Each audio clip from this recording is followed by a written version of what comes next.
அதாவது தேர்தல் முடிவு ஏற்படும்போது அந்த நேரத்தில் வந்து விஜய் ரசிகர்களுடைய நிலை எப்படி இருக்கும் அப்படிங்கிறத நம்ம பார்க்கணும். அதாவது வந்து கரூரில் வந்து 40க்கும் மேற்பட்டவர்கள் உயிரிழந்தாங்க. இப்போ சமீபத்தில் வந்து ஒரு உயிரிழந்திருக்காரு. அதாவது விஜயை பார்க்க வரும்போது உயிரிழந்திருக்காரு. இப்போ தொடர்ச்சியாக வந்து ஏற்கனவே வந்து நிறைய பேர் வந்து கூட்டத்தில் மயக்கம் அடைஞ்சிருக்காங்க, நிறைய பேர் வந்து பாதிக்கப்பட்டிருக்காங்க.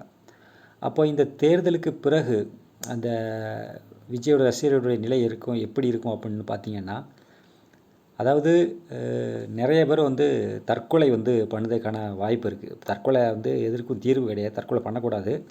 ஆனால் விஜய் மேலுள்ள அபீத நம்பிக்கை, அதாவது அபீத ஒரு ஈடுபாட்டின் பற்றின் காரணமாக வந்து விஜயுடைய அந்த தேர்தல் முடிவின் போது விஜயோட ரசிகர் வந்து அந்த முடிவை எடுக்கிறதுக்கான வாய்ப்பு இருக்குது. அப்போ அந்த அவங்க வந்து இப்போவுமே வந்து கவுன்சிலிங் கொடுக்கணும். அதாவது தேர்தல் முடிவு வந்து விஜய்க்கு சாதகமாக இல்லாட்டாலும் வந்து அந்த மாதிரி முடிவு எடுக்கக்கூடாது அப்படிங்கிறது வந்து கவுன்சிலிங் கொடுக்கணும் வந்து யார், தாவேகா அந்த கட்சியிலேருந்து கொடுக்கணும், இப்போவே கொடுக்கணும். ஏன்னா அவங்க அந்த மனநிலையில் இருக்காங்க. சரியா? இப்போ இது ரொம்ப முக்கியமான செய்தி. தேர்தலுக்கு பிறகு என்ன நடக்கும் அப்படிங்க அவங்க சொல்ல முடியாது. அவங்க தேர்தல் முடிவுக்கு பிறகு எந்த மாதிரி நிலைகள் வந்து ஏற்படும் அப்படிங்கிறத வந்து நம்மளால் வந்து நிரூபிக்க முடியாது. ஏன்னா அந்த மாதிரி தான் இருக்காங்க, அவங்களுடைய மனநிலை அப்படி தான் இருக்குது. அதனால் வந்து இதை வந்து கவுன்சிலிங் பண்ணணும்.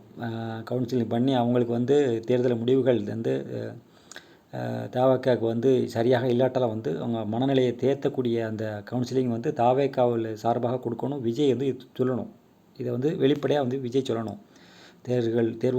தேர்தலுடைய முடிவுகள் தவறாக இருந்தால், அதாவது நமக்கு சாதகமாக இல்லாட்டாலும் வந்து நீங்கள் வந்து மனதைரியத்தோடு இருக்கணும் அப்படிங்கிறது இந்த முக்கியமான பதிவு இது எல்லாருக்கும் ஷேர் பண்ணுங்கள். இது வந்து எல்லாருக்கும் வந்து தெரியணும்.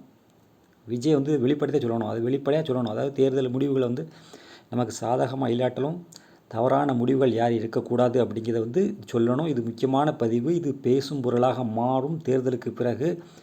அதனால் இதை சேவ் பண்ணி வச்சுக்கோங்க, ஷேர் பண்ணிக்கோங்க. இது ரொம்ப முக்கியமானது. தற்கொலை முயற்சிகள் நடக்கும், தற்கொலை பண்ணக்கூடாது அப்படிங்கிறது தான் என்னுடைய அன்பான வேண்டுகோள்.